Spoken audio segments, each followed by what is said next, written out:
Kembali lagi di Cerita Cinta Channel. Jangan lupa like, comment, and subscribe ya. Terima kasih. Seminggu lebih Jenar dirawat di rumah sakit. Beberapa psikiater pun juga sudah Arya panggil untuk mengobati Jenar. Namun Jenar masih enggan untuk membuka mulutnya. Hanya sebentar saat kedatangan anak-anaknya di rumah sakit, lalu ia kembali diam. Hari ini Jenar sudah diperbolehkan pulang ke rumah. Arya dengan teliti menuntun Jenar turun dari mobil. Arya ingin menggendongnya, namun Jenar tidak mau. Ia menepis tangan Arya. Di depan rumah sudah ada Aiden, Adi, Tamara, Bian, dan Ariel yang menggendong dua jagoannya untuk menyambut kepulangannya dari rumah sakit. Sedikit senyum terbit di bibir manis Jenar, namun hanya sesaat, wajahnya kembali berubah sendu. Jenar berhenti sebentar di depan Ariel dan Bian yang menggendong Javi dan Vier. Ia mengulurkan tangannya untuk membelai pelan wajah anak-anaknya. Lalu ia teringat kembali calon anaknya yang sudah pergi sebelum ia mengetahui keberadaannya. Hatinya begitu sesak kala memikirkan itu. Dan tiba-tiba matanya berkaca-kaca, diiringi rasa sesak yang luar biasa di dadanya. "Kita ke kamar dulu," ucap Arya lembut, lalu kembali menuntun Jenar untuk masuk ke dalam saat melihat Jenar kembali berkaca-kaca. Arya mendudukkan tubuh Jenar di kasur dengan hati-hati, lalu ia membantu Jenar menaikkan kakinya agar berbaring. Lalu dirinya duduk jongkok di samping Jenar sambil menggenggam lembut tangan Jenar. "Kamu istirahat ya, aku ke bawah lihat anak-anak sebentar," ucap Arya lalu mencium tangan Jenar sebelum akhirnya ia keluar untuk menemui kedua anaknya. Selama Jenar di rumah sakit, Arya sama sekali tidak pulang dan hanya bertemu Twin J saat Tamara dan Caca membawanya beberapa hari yang lalu. Setelah melihat keadaan Twin J, Arya kembali masuk ke dalam kamarnya. Rupanya di sana ada Tamara yang sedang menyuruh Jenar makan, namun Jenar sama sekali tidak mau membuka mulutnya.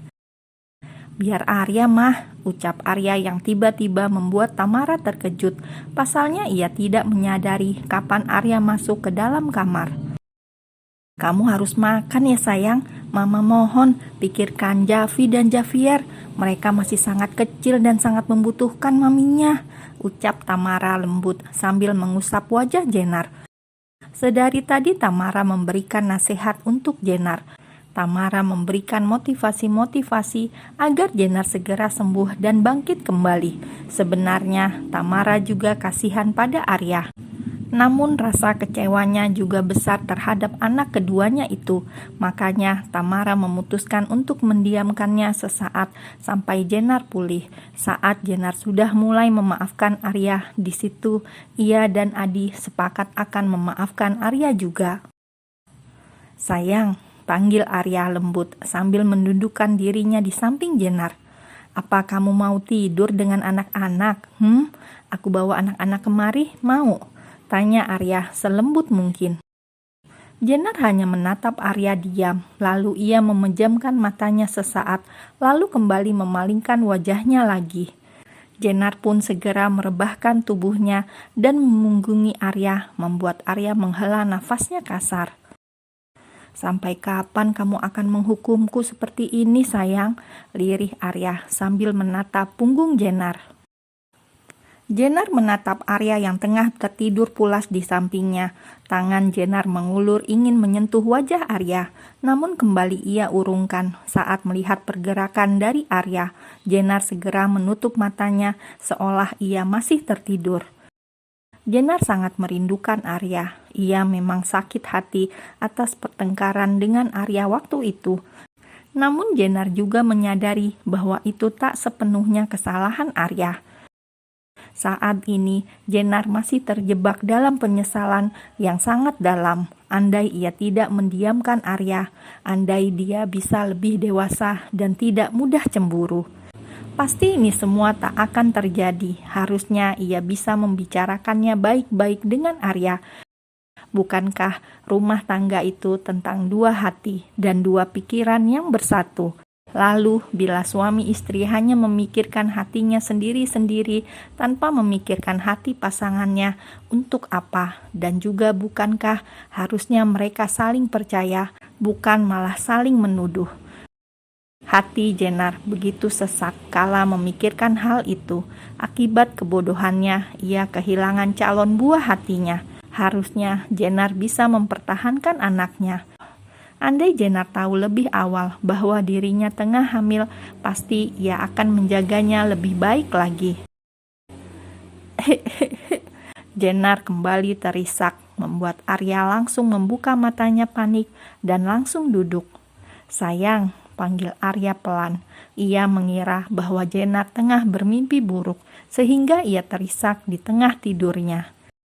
"Sayang, hei bangun yang, hei buka matanya," ucap Arya sambil mengusap air mata Jenar.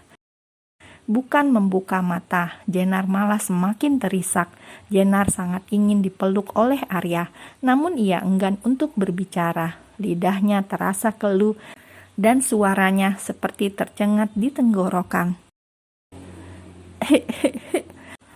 Isak Jenar sambil menggenggam tangan Arya begitu erat.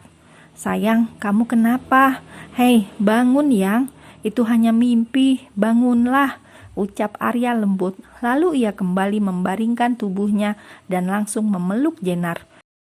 Tidak ada penolakan dari Jenar, membuat Arya lega dan semakin mengeratkan pelukannya.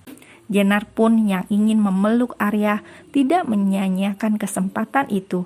Ia membalas pelukan Arya bahkan lebih erat sambil terisak tentunya. "Ada Mas di sini, jangan menangis lagi," ucap Arya pelan sambil mengusap-usap kepala Jenar. Setelah beberapa saat, tangis Jenar terhenti. Jenar kembali tertidur di pelukan Arya.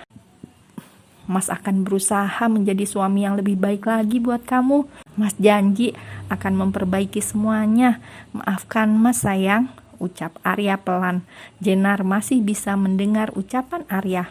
Dalam hatinya ia merasa sedikit senang, namun ia juga masih merasa sedikit sesak kala mengingat kembali pertengkarannya tempo hari. "Mami hati-hati ya," kata Aiden yang kini ikut mengantarkan Caca dan Dimas ke bandara. "Kamu juga jangan nakal ya, harus nurut apa kata Oma dan Opa, oke?" kata Caca. "Siap bos," kata Aiden memberi hormat membuat Caca terkekeh. "Nanti kalau pulang bawain baby queen buat Aiden," kata Aiden seketika membuat Caca terkejut. "Aiden, siapa yang ngajarin ngomong gitu?" tanya Caca menyelidik, menatap mertuanya, namun Tamara malah pura-pura fokus dengan HP-nya. "Aiden pengen punya baby queen Mi, baby boy udah ada twin J, Aiden mau baby queen," kata Aiden dengan semangat. "Kalau Aiden mau adik bayi, papi akan bekerja keras. Tapi kalau harus baby queen, papi nggak bisa jamin. So, Aiden bantu doa kepada Allah supaya memberikan Aiden baby queen, oke?" kata Dimas langsung mendapatkan cubitan keras dari Caca. "Apa sih Mi?" tanya Dimas pura-pura polos. "Oke, tapi papi jangan capek-capek kerjanya, biar mami nggak marah-marah," kata Aiden membuat Dimas tak kuasa menahan tawanya. "Kalau papi nggak kerja keras, kamu nggak dapat adik bayi, gimana?" tanya Dimas sambil menahan tawa. Aiden tampak diam dan berpikir, lalu ia menggaruk tengkuknya yang tidak gatal. Sudah, makin lama bapak kamu makin ngawur aja," kata Tamara yang sudah tidak tega melihat wajah Caca yang malu. "Ya udah, kami berangkat dulu ya Mah, Pah," kata Dimas, lalu mencium tangan Adi dan Tamara.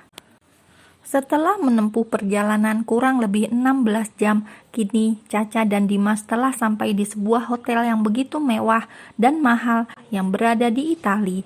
Yaps, Caca dan Dimas memutuskan untuk bulan madu di sana. "Sayang, bangun," panggil Dimas membangunkan Caca yang tertidur di taksi. Jam berapa ini?" tanya Caca sambil mengucek matanya. "Jam 3 pagi, ayo turun," ucap Dimas sambil mengecup kening Caca. Lalu mereka pun turun dari taksi dan segera memasuki hotel itu. Setelah sampai di kamar, Caca yang sudah tidak kuat menahan kantuknya pun segera berhambur ke tempat tidur. Sedangkan Dimas hanya menggelengkan kepalanya saat melihat Caca. Dimas memutuskan untuk membereskan barang-barang mereka sebelum akhirnya ia mandi karena merasa tubuhnya sangat lengket akibat perjalanan jauh. "Mimpi indah sayang," ucap Dimas, lalu ia mencium kening, mata, hidung, hingga bibir Caca dengan gemas sebelum akhirnya ia ikut tertidur dengan memeluk Caca dengan erat.